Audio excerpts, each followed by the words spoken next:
قرآن وہ کتاب ہے جو در سے انقلاب ہے، سمجھ کے گر کوئی پڑھے تو نور علی نور ہے۔ السلام علیکم ورحمۃ اللہ وبرکاتہ، نحمدہ ونصلی علی رسولہ الکریم، اما بعد۔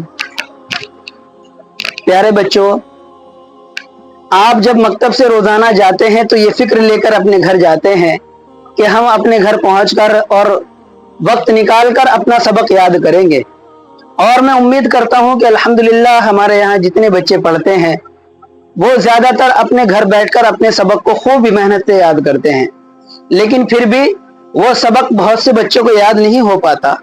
جیسا کہ کسی نے سبق کو رٹا، رزقا اسے پورا رٹ لیا، لیکن جب وہ سنانے کا نمبر آتا ہے تو یا تو وہ را کو کھا جاتا ہے، یا پھر قاف کی جگہ کاف پڑھتا ہے، یا پھر اسے رسیقہ پڑھنے لگتا ہے، یعنی اس کے اندر کوئی نہ کوئی غلطی بچہ کرتا ہے۔ تو یہ غلطی کب کرتا ہے؟ جب بچہ اپنے سبق کو بے دھیانی میں یاد کرے، یعنی گھر پہنچا اور گھر پہنچنے کے بعد کیا کیا کہ سبق کو بس ایسے ہی اٹھایا 10-5 منٹ کے لیے اور دیکھا، الٹا سیدھا رٹا اور اس کو اٹھا کر بند کر کے رکھ دیا۔ جب ایسی شکایتیں ہمارے بچوں میں پچھلی مرتبہ آئی تھی گزشتہ سال کے اندر، تو ہم نے بچوں کو یاد کرنے کے کچھ طریقے بتائے تھے، جس میں سے آپ کو 3 کام کرنے تھے۔ کتنے کام کرنے تھے بچوں؟ 3 کام آپ لوگوں کو کرنے تھے کہ نمبر 1، آپ جو ہے کسی صحیح جگہ کا انتخاب کرے، یعنی اور کسی جگہ پر خاموش جہاں پہ تنہائی ہو بیٹھے، اپنے سبق کو لے کر وہاں پر بیٹھے۔ پہلا کام تو یہ ہو گیا۔ دوسرے کام میں ہمیں کرنا یہ ہے کہ اپنے سبق کو دیکھیں گے کہ اس میں حرف کیا کیا ہیں۔ مثال کے طور پہ ہم نے اپنے سبق کو دیکھا کہ ہمارے سبق کے اندر قتلہ ہے، جیسے قتلہ ہے تو قتلہ جب آیا تو ہم نے یہ دیکھا کہ اس کے اندر قاف ہے، تا ہے، لام ہے۔ دیکھ لیا قاف اور تا اور لام کو۔ اس کے بعد ہم نے اس کے اوپر حرکتوں کو دیکھا کہ ان کے اوپر حرکتیں کیا ہے۔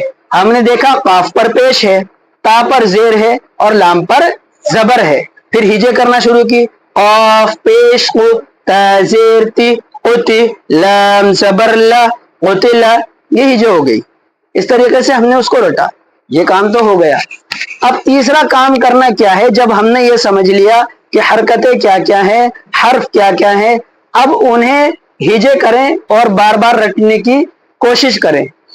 اس کے بعد ہوگا یہ کہ تمہارا سبق ہجے سے رواں کی طرف جائے گا، اور جب ہجے سے رواں کی طرف جائے گا تو آپ بار بار رواں دہرائیں گے، اور دہرانے سے آپ کو ہجے سے رواں آسانی سے یاد ہو جائے گی۔ اس کے اندر تقریباً آپ کو آدھا گھنٹہ چاہیے، تقریباً آپ آدھا گھنٹہ روزانہ اپنا سبق یاد کریں۔ اگر اس سمجھداری سے یاد کریں گے تو یہ تو ان کے لیے ہوا جن کا حرکت پر سبق ہے، حرکات کے بیان پر۔ باقی اگر کسی کا سبق حروف مدہ پر ہے، اور اگر کسی کا سبق مد صلہ یا جو قواعد آگے شروع ہوتے ہیں نون ساکن اور تنوین کے یا میم ساکن کے، تو سب سے پہلے یا قلقلہ وغیرہ ہو تو پہلے یہی دیکھے کہ ہمارے سبق کے اندر کتنے قلقلے کے حروف ہیں، قلقلہ کتنی جگہ ہو رہا ہے، حروف مدہ کتنی جگہ ہے، نون ساکن یا تنوین کہاں کہاں ہے۔ جب ہم ان چیزوں کو پہلے دیکھ لیں گے تو ان چیزوں کو دیکھنے کے بعد اب اپنے سبق کی ہجے جب کرنا شروع کریں گے تو ہمیں پہلے ہی معلوم ہوگا کہ یہاں نون ساکن کا قاعدہ ہے، یہاں تنوین ہے، یہاں حروف مدہ ہے، یہاں مد متصل ہے، یہاں مد لازم ہے۔ یہ ساری چیزیں ہمیں پہلے پتہ چل چکی ہوگی، تو اب اس سبق کو یاد کرنا ہمارے لیے آسان ہوگا۔ بتاؤ کتنے کام ہوئے تمہارے کرنے کے؟ 3 کام۔ سب سے پہلے کہ ہم کسی تنہائی کی جگہ کو دیکھیں گے کہ جہاں پر بچے نہ کھیل رہے ہو، ایسی جگہ بیٹھ کر اپنا سبق یاد کرنا شروع کریں گے۔ اور سبق یاد کرنے میں دوسرے نمبر پہ کیا کام کریں گے؟ سب سے پہلے حروف کو دیکھیں گے کہ ہمارے سبق کے اندر حروف کیا کیا ہیں۔ کیا دیکھیں گے؟ حروف کون کون سے ہیں اور ان پہ حرکت کیا کیا لگی ہوئی ہے، مد متصل ہے یا حروف مدہ ہے، نون ساکن تنوین وغیرہ یا قلقلہ کے کوئی قاعدہ تو یہاں نہیں ہے۔ ان چیزوں کو دیکھ لیا۔ تیسرے نمبر پر کریں گے یہ کہ بار بار ہجے کریں گے اور ہجے سے اس کی رواں کریں گے۔ اسی طریقے سے بار بار اس سلسلے کو جاری رکھیں گے، ہجے سے رواں، ہجے سے رواں، ہجے سے رواں، اور تقریباً آدھے گھنٹے کے اندر